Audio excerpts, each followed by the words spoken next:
ಸಮಾನತೆ ಸಾಧಿಸುವ ವಿಷಯದಲ್ಲಿ, ಅಸ್ಪೃಶ್ಯತೆಯನ್ನು ತೊಡೆದು ಹಾಕುವ ವಿಷಯದಲ್ಲಿ RSS ಚಿತ್ತಶುದ್ಧಿಯಿಂದ ಕೆಲಸ ಮಾಡ್ತಾ ಇದೆ ಅನ್ನೋ ನಂಬಿಕೆ ತಮ್ಮ? ನಾನು ನೋಡಿದ ಪ್ರಕಾರ ಆ ಕೆಲಸವನ್ನು ಪ್ರಾಮಾಣಿಕವಾಗಿ ಮಾಡ್ತಾ ಇದ್ದೆ.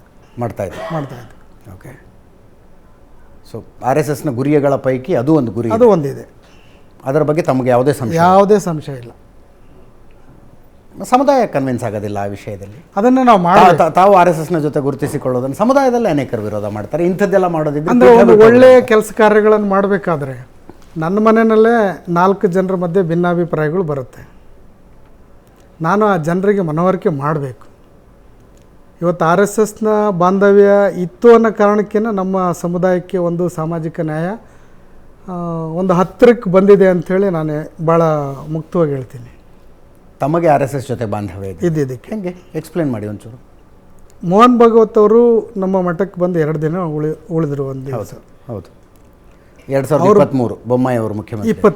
22 ಕರೆಕ್ಟ್. 22 ಜೂನ್ 12. ಎಸ್. ಅವರು ಬಂದಂಥ ಸಂದರ್ಭದಲ್ಲಿ ನಾವು ನಮ್ಮ ಎಲ್ಲ ಹಿರಿಯ ಅಧಿಕಾರಿಗಳನ್ನ ಸ್ವಲ್ಪ ಅದ್ರ ಬಗ್ಗೆ ತಿಳುವಳಿಕೆ ಇರುವಂಥವ್ರನ್ನೆಲ್ಲರನ್ನ ಅವ್ರ ಎದುರಿಗೆ ಕೂರಿಸಿ ನಮ್ಮ ಸಮುದಾಯದ ಸ್ಥಿತಿಗತಿಗಳನ್ನು ಅವ್ರಿಗೆ ಮನವರಿಕೆ ಮಾಡಿಕೊಟ್ವಿ. ಓಕೆ.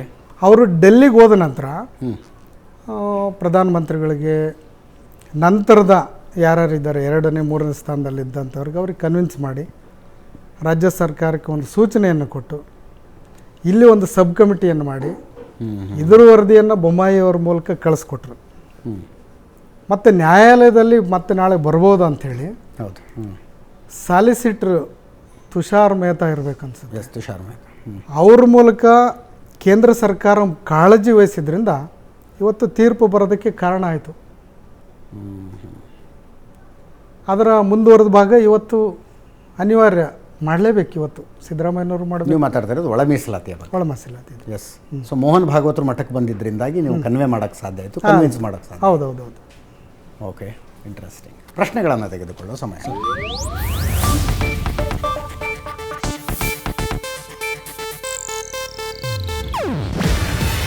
ಇದು ಏಷ್ಯಾನೆಟ್ ನ್ಯೂಸ್ ನೆಟ್ವರ್ಕ್ ಪ್ರಸ್ತುತಿ. ನೀವು ನೋಡ್ತಿದ್ದೀರಾ ಏಷ್ಯಾನೆಟ್ ಸುವರ್ಣ ನ್ಯೂಸ್.